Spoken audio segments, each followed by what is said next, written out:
एसटीएसपी news Bangla চ্যানেলে সবাইকে স্বাগত। বাংলা সঙ্গীতের কিংবদন্তি সঙ্গীত স্রষ্টা সলিল চৌধুরীর জন্ম শতবর্ষে শ্রদ্ধা জ্ঞাপন সেমিনার ও সাংস্কৃতিক সন্ধ্যা ঘাটালে। আপনারা দেখছেন এসটিএসপি নিউজ বাংলা, আপনাদের সঙ্গে আমি মল্লিকা। সূত্রের খবর, সুরকার, গীতিকার, পরিচালক, গণসঙ্গীত রচয়িতা, কিংবদন্তি সঙ্গীত স্রষ্টা সলিল চৌধুরীর জন্মশতবর্ষে শ্রদ্ধায় ঘাটাল সলিল চৌধুরী জন্মশতবর্ষ কমিটির উদ্যোগে ঘাটাল শহরের কুশপাতা সৃষ্টি লজে সেমিনার ও সাংস্কৃতিক অনুষ্ঠান হয়। অনুষ্ঠান বিকেলে শুরু হয়, অনুষ্ঠান শেষ হয় সন্ধ্যার পর। অনুষ্ঠানের প্রধান আলোচক বিশিষ্ট সঙ্গীত শিল্পী শুভপ্রসাদ নন্দী মজুমদার। তিনি সলিল চৌধুরীর জীবন দর্শন, সুরসৃষ্টির নানা ঘরনা, গণসঙ্গীতে ও চলচ্চিত্র সঙ্গীতে তার অবদানের কথা, তার গানে ও বিশ্বকবি রবীন্দ্রনাথ ঠাকুরের গানের সঙ্গে তুলনামূলক আলোচনায় মনজ্ঞ হয়ে ওঠে। এর পাশাপাশি ছিল আমন্ত্রিত শিল্পীদের সলিলের সুর ও সৃষ্টির নানা কালজয়ী সঙ্গীত পরিবেশন ও তার গানের সুরের সঙ্গে নৃত্য পরিবেশন। অনুষ্ঠানে ঘাটাল সলিল চৌধুরী জন্মশতবর্ষ কমিটির সভাপতি লক্ষণ কর্মকার, যুগ্ম সম্পাদক মৌসুমী দাস, রাজীব মহাপাত্র, যুগ্ম সাংস্কৃতিক আহ্বায়ক মুক্তি ব্যানার্জি, পার্থপ্রতিম মান্না সহ এই উৎসব কমিটির আরও অন্যান্য সদস্যবৃন্দ উপস্থিত ছিলেন। সলিল স্মরণে এই অনুষ্ঠানে উপস্থিত বিশিষ্ট শিক্ষক, সাংবাদিক সহ আরও বিশিষ্ট সংস্কৃতি মনস্ক ব্যক্তিবর্গ ও অন্যান্য দর্শকবৃন্দ মন্ত্রমুগ্ধের মতো সমগ্র অনুষ্ঠানটি উপভোগ করেন। উদ্যোক্তারা জানান, কিংবদন্তি শিল্পী সলিলের কালজয়ী সুর ও সঙ্গীতে সৃষ্টিকে নতুন প্রজন্মের কাছে পৌঁছে দিতে ও প্রাসঙ্গিক করে তোলার জন্য তাদের এই সলিল স্মরণ অনুষ্ঠান। সমগ্র অনুষ্ঠান সলিলের জীবন ও সৃষ্টি নিয়ে গানে ও কথায় জমজমাট হয়ে ওঠে। ঘাটাল কুশপাতা সৃষ্টি লজ থেকে আর পাত্র, এস প্রামাণিকের রিপোর্ট, এসটিএসপি নিউজ বাংলা, সবার খবর সবার আগে।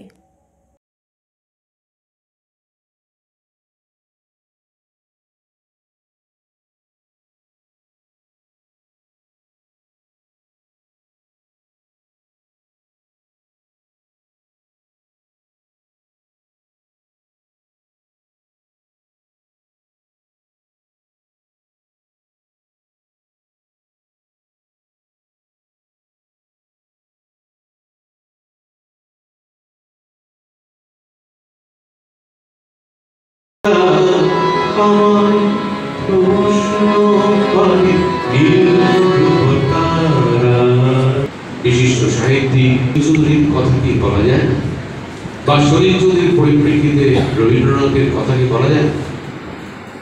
ভাবুন, রবীন্দ্রনাথের মৃত্যু হচ্ছে 1941, বাংলার 1348, বাংলার 22শে শ্রাবণ। সেদিন আজকের দক্ষিণ 24 পরগনা, তখনকার অবিভক্ত দক্ষিণ 24 পরগনা বারুইপুর অঞ্চলের গ্রামে একটি ছেলে সেই খবরটি পেয়েই সে শোকে উচ্ছ্বমান হয়ে সে খালি পায়ে বেরিয়ে আসে বাড়ি থেকে। তার মনে হয় তার পরমাত্মীয় বিয়োগ হয়েছে। সে খালি পায়ে হাঁটতে হাঁটতে চলে আসে বারুইপুর স্টেশনে। ট্রেনে উঠে পড়ে, ট্রেনে উঠে নামে শিয়ালদা স্টেশনে।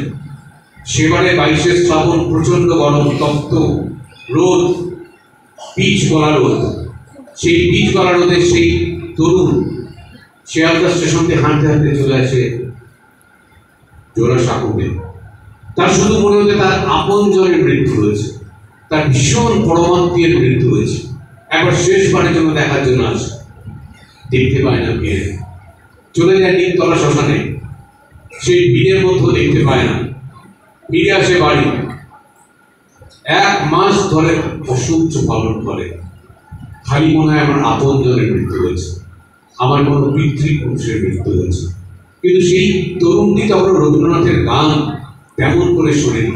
কিছু কিছু দেশাত্মবোধক গান, যাকে তখন জাতীয় সঙ্গীত বলা হতো, তা শুনেছে।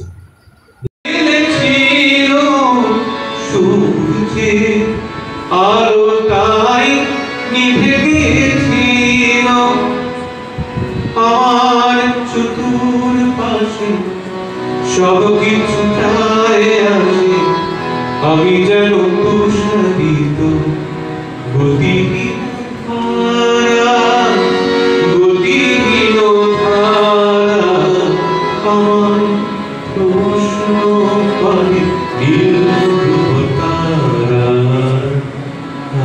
কতকাল